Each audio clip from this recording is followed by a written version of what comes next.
خبر شامل کرتے ہیں قصور سے ہمارے بیورو چیف عباس علی بھٹی کی رپورٹ کے مطابق قصور 3 بہنوں کے اکلوتے 14 سالہ معصوم بھائی کو اغوا برائے تاوان کی واردات میں قتل کرنے والا شفاق ملزم پولیس مقابلہ میں ہلاک۔ قصور تھانہ کوٹ رادھا کرشن کے علاقہ میں پولیس مقابلہ، 1 ملزم ہلاک، 2 فرار۔ ہلاک ملزم کی شناخت مبین اشرف سکنا باوے والا دالا کلاں کے نام سے ہوئی۔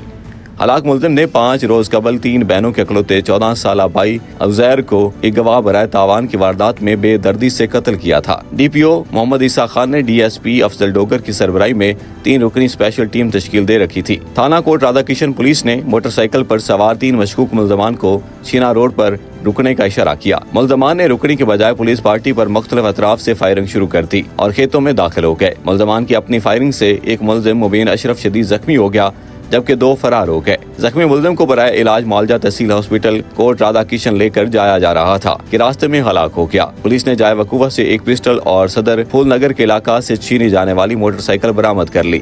تھانہ کوٹ رادھا کرشن پولیس نے مقدمہ درج کر کے فرار ملزمان کی گرفتاری کے لیے ڈی ایس پی صدر کی سربراہی میں ٹیم تشکیل دے دی ہے۔